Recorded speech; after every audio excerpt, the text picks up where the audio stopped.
Essa história foi enviada por uma seguidora aqui do canal. Ela pediu para compartilhar tudo com vocês.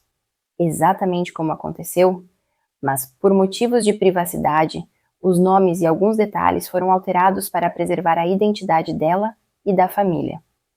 O que você vai ouvir agora é real, forte, e vai te deixar pensando por muito tempo. O cheiro de água sanitária e desinfetante de pinho ainda grudava na minha pele quando larguei as chaves no balcão descascado da cozinha. Era quase meia-noite. Minhas costas doíam, as mãos estavam queimadas de tanto produto, e tudo que eu queria era um banho quente e 6 horas de sono antes de começar tudo de novo. Essa era a vida que minha família achava que eu nunca tinha deixado para trás.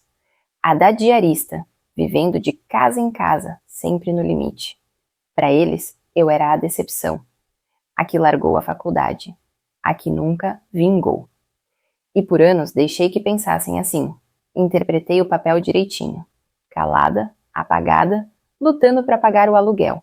Mas o que eles não sabiam era que cada chão que eu limpava, cada privada que eu esfregava, fazia parte de um plano muito maior. Algo que eles jamais imaginariam. A luz da secretária eletrônica piscava. 3 mensagens novas. Apertei o play e esperei. Oi, Mari! A voz da minha irmã, Lorena, veio doce demais, para ser sincera. Só para lembrar que o jantar de aniversário do papai é sábado agora. Não esquece, às 6 e não às 7, como no ano passado. Tenta não se atrasar dessa vez, tá? Mensagem 2. A voz da minha mãe mais afiada. A gente vai pedir comida daquele restaurante de carne chique, então talvez seja bom você comer alguma coisinha antes de vir. Imagina que não seja do seu orçamento, né, filha? Mensagem 3. A voz seca do meu pai. E pelo amor de Deus, nada daqueles presentes de brechó. Só aparece, dá feliz aniversário e tenta não passar vergonha. Fiquei ali parada. As palavras doíam mais do que eu queria admitir. Eles achavam que estavam sendo gentis. Mas cada frase vinha carregada de julgamento, de desprezo disfarçado de preocupação. Era o jeito deles lembrarem onde achavam que eu estava na vida. Abaixo deles, por um fio. Eles não sabiam das 4 empresas que eu tinha em meu nome. Nem que eu tinha feito meu primeiro milhão 5 anos atrás. Nem que, na semana anterior, a revista Exame tinha me procurado para uma matéria de capa. A magnata invisível que construiu um império sem que ninguém soubesse. Ainda não tinha respondido. Não por dúvida, mas porque agora, finalmente, eu estava pronta. Tudo começou há 10 anos, naquela mesma mesa de jantar, quando meu pai soltou. Menina patética, ainda limpando casa dos outros. Eu tinha 23 anos, tinha acabado de sair de um relacionamento tóxico, estava quebrada, sem um centavo. Larguei a faculdade para cuidar da minha avó, que tinha me criado. Nenhum outro parente se mexeu. Todos estavam ocupados demais com suas carreiras respeitáveis. Direito, engenharia, publicidade. Quando minha avó faleceu, fiquei sozinha. Sem diploma, sem grana, sem rumo. Peguei o único trabalho que apareceu. Faxina. Começou como um tapa-buraco, só para pagar o aluguel. Mas um dia, fui chamada para limpar a casa de uma senhora chamada Evelyn Kane. Ela era gentil, rica, mas com um tipo de elegância antiga, e viu algo em mim que ninguém mais via. Você é esperta, disse um dia, enquanto eu reorganizava os papéis dela em menos de 1 hora. Por que está desperdiçando esse cérebro esfregando o chão? Falei que não tinha escolha. Ela riu de leve e me entregou um livro, A Startup Enxuta. Li naquela mesma noite, de capa a capa. E depois li mais 5 livros parecidos. Algo em mim mudou. Comecei a acordar mais cedo só para estudar. Ouvia podcasts enquanto limpava. Observava como os ricos viviam, o que terceirizavam, como organizavam a vida. E aí a ideia nasceu. E se eu criasse uma empresa que não só limpasse casas, mas reinventasse os serviços domésticos? Algo de alto padrão, eficiente, com tecnologia e discrição. O feito exatamente para aquele tipo de cliente que eu atendia. Então eu fiz. Economizei cada centavo. Dormi no colchão no chão de um quarto alugado. Comi arroz com ovo durante meses. Depois de um ano de trabalho exaustivo, lancei a Viva Clara, uma empresa de gestão residencial de alto padrão, com serviços que iam da faxina à concierge de luxo. Todos os profissionais treinados, selecionados e com padrão 5 estrelas. Não contei para ninguém, nem para os meus pais, nem para Lorena, nem para o meu irmão Marcos. Eu não precisava das dúvidas deles ecoando na minha cabeça. Só trabalhei. Consegui meu primeiro cliente 6 semanas depois, um investidor de tecnologia no Itaim Bibi. Ele me indicou para mais 4. No segundo ano, já tinha uma equipe de 12. No terceiro, expandimos para o Rio de Janeiro. No quinto, eu estava faturando mais de 50 milhões de reais por ano. Mas nos jantares de família, continuava ouvindo Lorena se gabando do cargo numa agência de publicidade. Minha mãe me dava vale-refeição como se fosse ajuda. Meu pai balançava a cabeça sempre que eu mencionava empreendedorismo. Eles achavam que eu era fraca, que tinha desistido, mas eu estava construindo algo muito maior do que qualquer um deles jamais imaginou. E agora, com a reportagem da Exame prestes a ir ao ar ao vivo no domingo, justo no dia do jantar de aniversário do meu pai, a verdade estava prestes a explodir. Eles não faziam ideia do que estava por vir, e eu não ia dizer uma palavra, até ver o rosto deles diante da televisão. O estacionamento do restaurante italiano chique já estava cheio quando estacionei meu carro, um sedã simples que eu mantinha só para manter as aparências. Ninguém imaginaria que a dona do volante tinha uma frota de carros de luxo guardada num galpão particular em outro canto da cidade.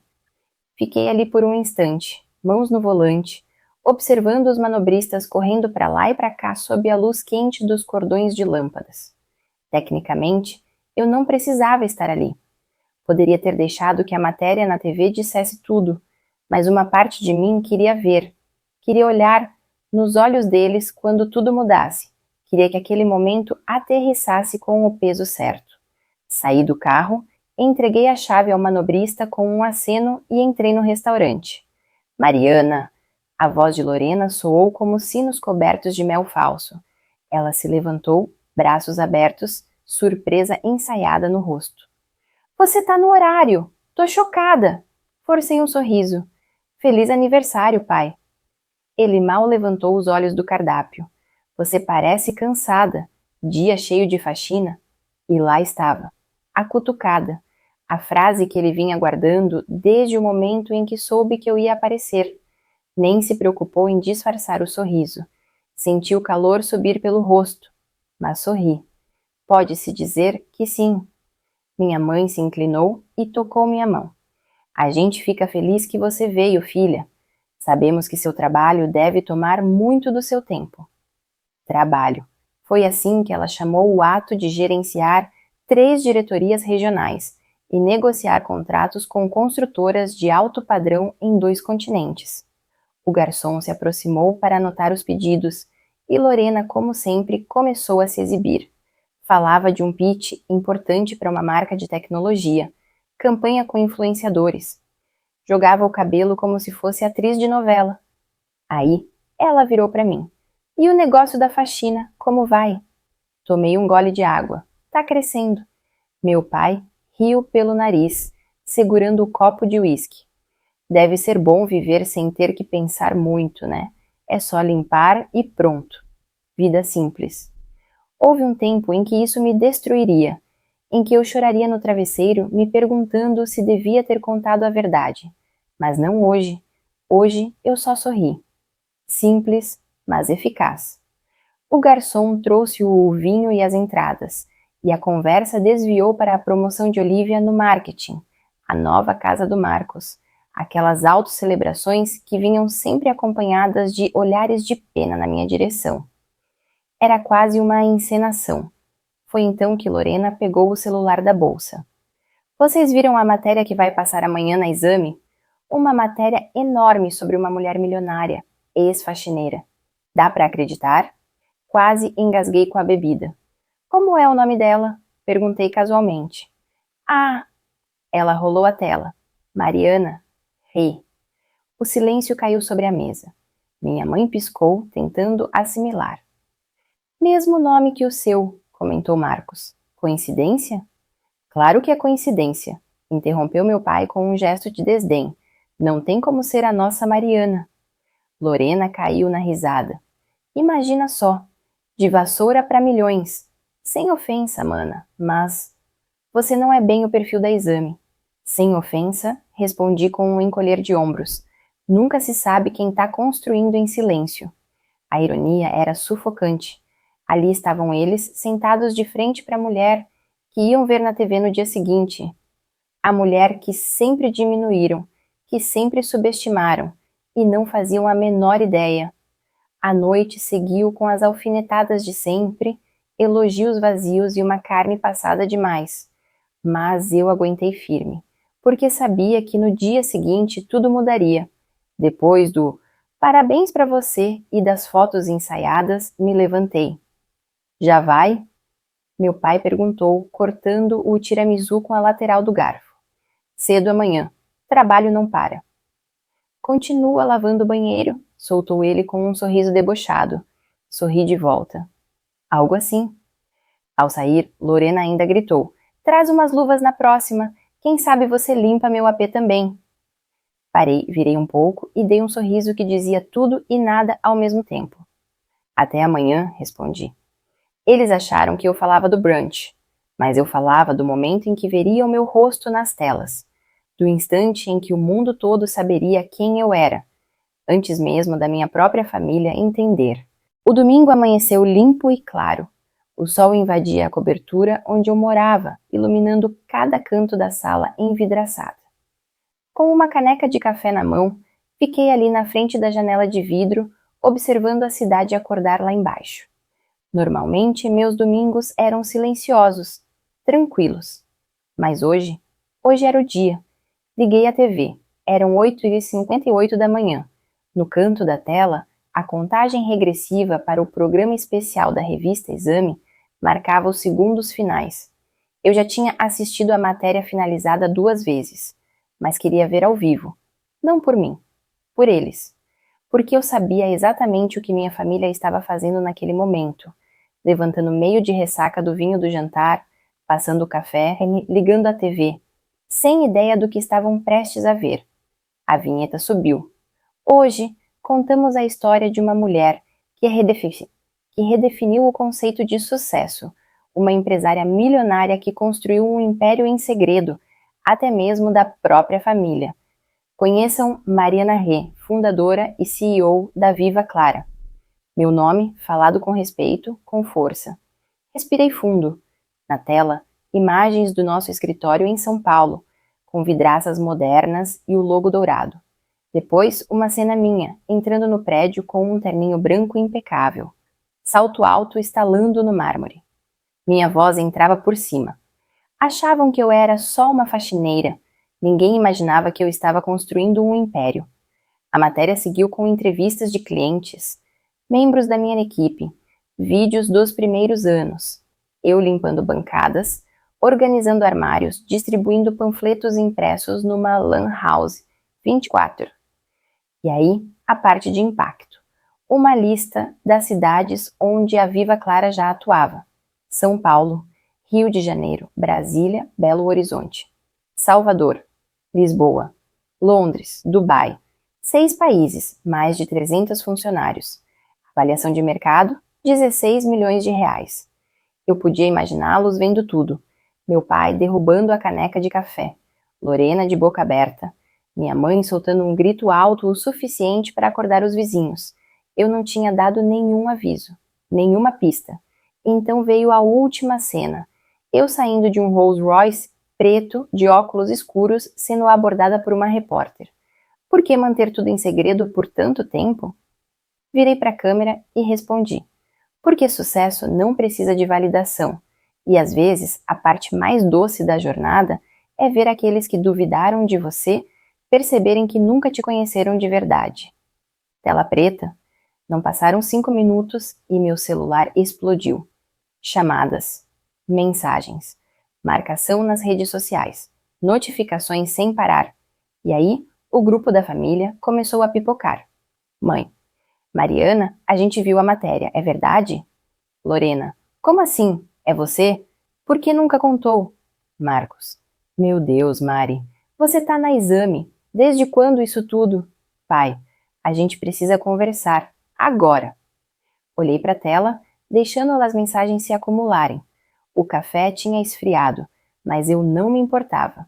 Fui até a garagem. Meu carro de verdade, um Rolls-Royce Ghost 2024, brilhava sob a luz dos sensores automáticos.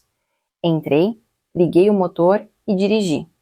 Hoje não haveria respostas por mensagem, nem papo por telefone. Hoje eles iam ver, sentir, porque hoje eu ia visitar as mesmas pessoas que riram de mim menos de 12 horas atrás. Mas dessa vez, com um carro que eles só tinham visto em revista, com roupas que eles não sabiam nem pronunciar o nome.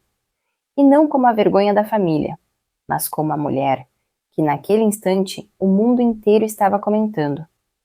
Enquanto dirigia pelos bairros arborizados rumo à casa dos meus pais, pensei em todos os jantares em que me calei, em cada comentário debochado que engolia seco, em cada vez que mordia a língua, em vez de mostrar quem eu era. Mas não me arrependia. O silêncio me deu clareza, me deu espaço para crescer. Agora era a hora de falar. Com presença, virei na rua onde cresci, aquele mesmo condomínio simples, com casas térreas geminadas, portão baixo e quintal cimentado. Crianças brincavam na calçada, vizinhos molhavam o jardim. Imaginava o burburinho que ia começar assim que vissem aquele carro preto parar ali. Estacionei bem em frente. Respirei fundo. Saí. Minha mãe abriu a porta antes que eu chegasse no portão. Estava pálida, os olhos arregalados, um pouco de rímel borrado nos cílios. Mariana, ela sussurrou. É verdade? Sorri com leveza. Levantei o celular e mostrei a tela com a manchete ainda aberta da matéria da exame. Você me diz. Entrei na casa. O ar parecia mais pesado do que o normal, como se as paredes segurassem a respiração. Minha mãe recuou, me olhando como se tentasse entender quem eu era. Estava visivelmente abalada, blusa amassada, cabelo preso de qualquer jeito. Por que você nunca contou, Mariana? Antes que eu respondesse, meu pai apareceu no corredor, olhar fixo no meu. Pela primeira vez na vida, parecia sem palavras. Mariana, o que está acontecendo? Passei por eles e fui até a sala. Me sentei no mesmo sofá em que anos antes tinha chorado quando ele disse que eu era uma decepção. O mesmo sofá onde recusei trabalhar de recepcionista num escritório do amigo dele. E ele jurou que eu jogaria minha vida fora. Agora, meu patrimônio era maior que o da maioria dos colegas dele juntos. Meus pais vieram atrás. Ele ficou em pé, braços cruzados. Ela caiu na poltrona como se as pernas não aguentassem mais. Lorena e Marcos chegaram uns 15 minutos depois, com os olhos arregalados, celular na mão. Tinham acabado de ver as mensagens no grupo. Lorena estava sem chão, a bolsa cara pendurada no braço como se não soubesse o que fazer com ela. Mariana, esse tempo todo você estava vivendo uma vida dupla? Soltou, quase sem fôlego. Marcos se sentou na minha frente. Eu joguei seu nome no Google. É tudo verdade? Você é a Viva Clara? Assenti, tranquila. Sou. Mas você deixou a gente pensar que estava na pior, acusou Lorena. Você fez a gente acreditar que estava quebrada. Não, corrigi. Vocês escolheram acreditar nisso. Eu só não corrigi. Você andava com carro velho, gritou meu pai. Roupas de brechó, pedia presente barato no aniversário. Talvez porque eu não ligo para a aparência, respondi. Porque eu nunca precisei de validação de marca para saber meu valor. Lorena riu nervosa. Fácil dizer isso agora, com um Rolls Royce na garagem. Me inclinei um pouco. Aquele carro não era para mim, era para vocês, para que finalmente me enxergassem. Porque sejamos sinceros, se eu chegasse aqui com o uniforme da minha empresa, ou falasse que investia em imóveis em 3 países, ninguém ia acreditar. Meu pai abriu a boca, mas não saiu nada. Pela primeira vez, ele estava pequeno. Quer saber o que mais doeu? Continuei, voz firme, sem elevar o tom. Não foram os julgamentos. Foi o quanto foi fácil para vocês acreditarem que eu tinha fracassado. Ninguém aqui nunca perguntou o que me movia. O que eu sonhava? Era mais fácil rir da faxineira do que imaginar que ela podia ter ambições. Silêncio. Marcos foi o primeiro a quebrar. Mas por que esconder? A gente é sua família. Olhei para ele com calma. Lembra quando a avó ficou doente? Eu larguei tudo para cuidar dela. Vocês disseram que eu era irresponsável, que estava destruindo meu futuro. Mas eu não me importei. Ela acreditava em mim quando ninguém mais acreditava. Quando ela se foi, eu fiquei com nada. Nenhum de vocês me ofereceu ajuda, nenhuma palavra de incentivo. Minha mãe desviou o olhar, mas não negou. Eu comecei a limpar casas. Uma cliente viu algo em mim. Me deu um livro. Aquele livro virou uma ideia. A ideia virou empresa. A empresa virou marca global. Parei. Respirei fundo. Eu não contei porque não queria lutar pela aprovação de vocês. Eu queria construir algo por mim. E agora que construí, queria que vissem, não ouvir, ver. Lorena se remexeu, desconfortável. Eu achei que você estava só tentando se encontrar. Eu me encontrei faz tempo, respondi. Você é que nunca olhou o suficiente para perceber. Meu pai então se sentou. Parecia menor, encolhido. E agora? Murmurou. Você vem aqui só para esfregar isso na nossa cara? Não, pai, respondi. Não tô aqui para humilhar ninguém. Tô aqui porque, pela primeira vez, quero que vocês saibam quem eu sou. E também porque hoje à noite vai ter jantar no Mirante Jardins. As sobrancelhas de Lorena se franziram. Aquele restaurante com fila de meses? Esse mesmo, agora é meu. Ela arregalou os olhos. Reservei o salão principal, chefe particular, equipe exclusiva. Quero que a gente jante de novo, mas dessa vez a conversa vai ser diferente. Minha mãe começou a chorar. A gente não merece isso. Talvez não, respondi. Mas eu não fiz tudo isso para punir vocês. Fiz para provar que sucesso não precisa gritar. Às vezes, ele sussurra, constrói, espera e depois se revela, do jeito certo. O elevador panorâmico subia em silêncio até o último andar do Mirante Jardins, um dos restaurantes mais exclusivos de São Paulo. Minha família estava ali, em volta de mim, desconfortável. O reflexo no espelho do elevador mostrava versões deles que nem eles conheciam ainda. Nem Lorena, sempre confiante, sabia onde apoiar os braços. Segurava a bolsa como se fosse um escudo. Quando as portas se abriram, um anfitrião nos recebeu com um sorriso discreto. Boa noite, Dona Mariana. A sala está pronta. Entramos. O espaço era todo em vidro, com vista para a cidade inteira. O céu limpo deixava as luzes dos prédios ainda mais vivas. Um lustre moderno iluminava uma mesa longa de mármore negro. Um quarteto de cordas tocava baixinho num canto. Não era sobre ostentação, era sobre clareza. Eles precisavam enxergar, sem desculpas, quem eu me tornei. Nos sentamos. Os menus eram personalizados, impressos com o nome de cada um em dourado. Ao lado, um envelope selado. Esperei o vinho ser servido, o primeiro prato, risoto de lagosta, chegar, e então falei. Antes de comermos, queria que abrissem os envelopes na frente de vocês. Eles se entreolharam, desconfiados, mas abriram. Lorena foi a primeira a reagir. Um gráfico comparava o salário dela com a minha renda passiva diária, de apenas 2 das 8 fontes de receita que eu possuo. Seus dedos tremiam. Marcos encontrou uma cópia de um e-mail de 4 anos atrás. Eu havia entrado em contato com a firma dele, sob pseudônimo, oferecendo uma oportunidade de investir na Viva Clara. A resposta formal recusava. Serviços domésticos não são escaláveis. Abaixo uma nota. Aquele investimento de 500 mil olhares hoje valeria 87 milhões. Eu não sabia que era você, murmurou pálido. Eu sei, por isso nunca levei para o lado pessoal. minha mãe abriu o dela. Uma lista com todos os momentos em que eu pedi apoio. Para um empréstimo, para uma visita numa exposição da minha arte quando eu ainda fazia bico, para uma ajuda na papelada da empresa. Todos negados. Junto, uma foto da minha primeira sede, minúscula, com uma mesa de plástico e um ventilador antigo. Os olhos dela encheram d'água. Meu pai recebeu apenas uma folha, uma imagem da capa da Exame, com minha foto estampada em destaque. Ficou olhando por longos segundos, até dizer, com a voz mais baixa do que eu já tinha ouvido: eu estava errado, achei que sabia de tudo, mas não conhecia minha própria filha. Encarei-o. Você viu o que queria ver, pai, uma menina que não seguiu seu roteiro.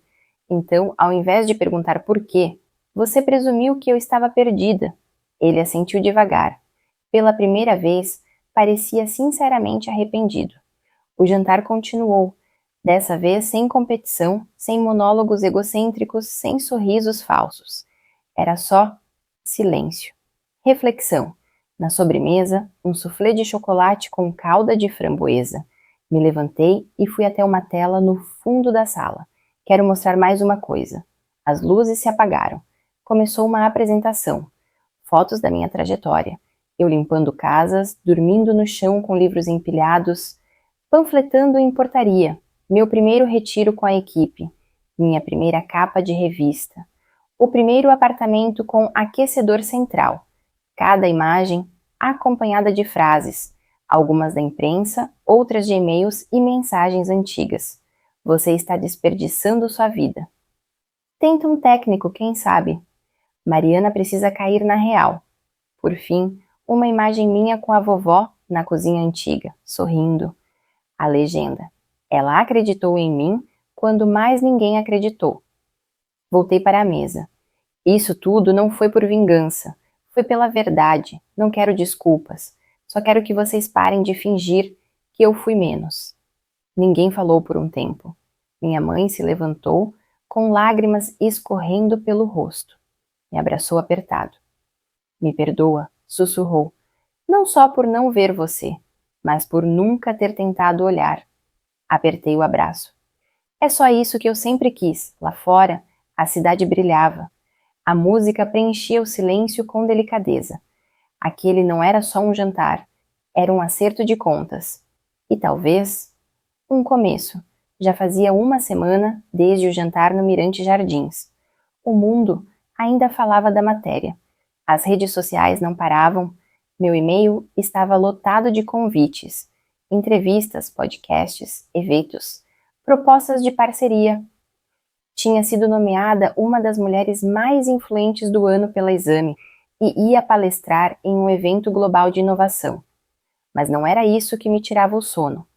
O que me mantinha acordada era o silêncio depois da tempestade.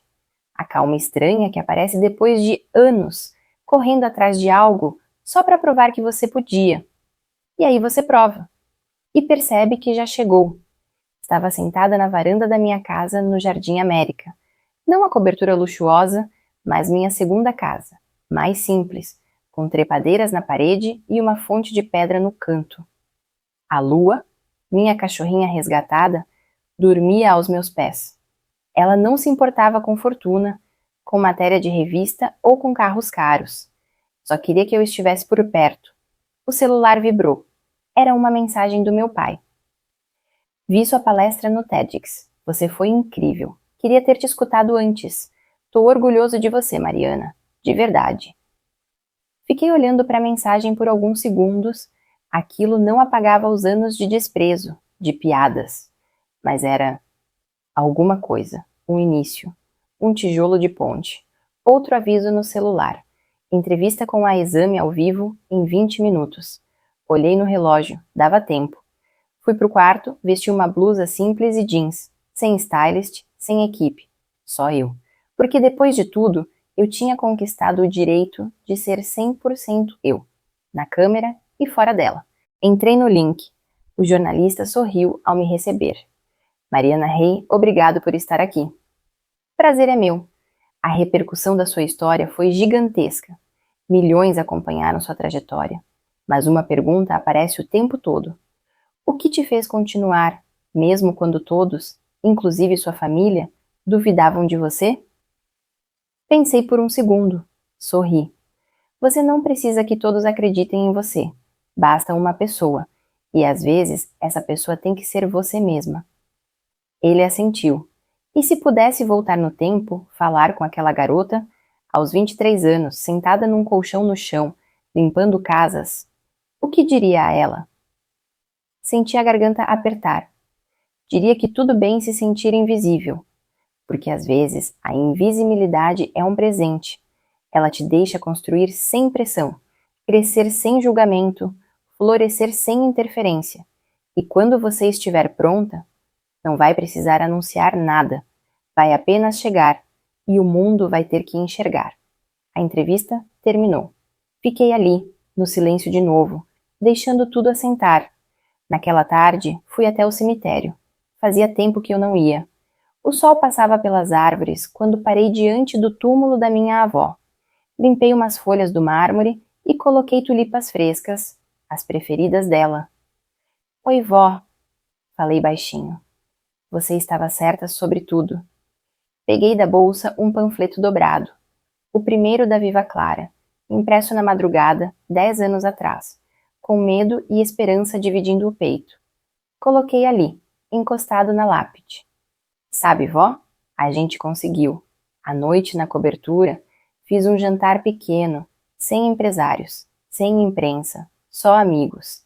Gente que acreditou em mim quando eu só tinha coragem. Minha primeira funcionária, minha melhor amiga da faculdade, Evelyn Kane. A mulher que me deu o livro, a que viu luz onde os outros só viam suor. Rimos, brindamos, falamos sobre o futuro. E pela primeira vez eu não senti que precisava provar mais nada. Mais tarde, enquanto olhava a cidade brilhar pelas janelas, o celular vibrou de novo. Grupo da família. Mãe. Domingo que vem é nosso. Jantar aqui em casa. Não precisa trazer nada. Só você. E se puder, conta mais da sua história. A gente quer aprender. Sorri. Não houve fogos. Nem chuva de confete. Só compreensão. E o lento desmanchar da história antiga que eles escreveram sobre mim. Porque eu não mudei só minha vida. Eu reescrevi a narrativa. De diarista invisível a empresária milionária. De vergonha da família a força inegável. E talvez, só talvez, a forma mais poderosa de vingança seja simplesmente se tornar tudo o que disseram que você jamais seria. Curtiu essa história? Então já deixa o like, compartilha com alguém que precisa ouvir isso hoje e comenta aqui embaixo o que mais te marcou.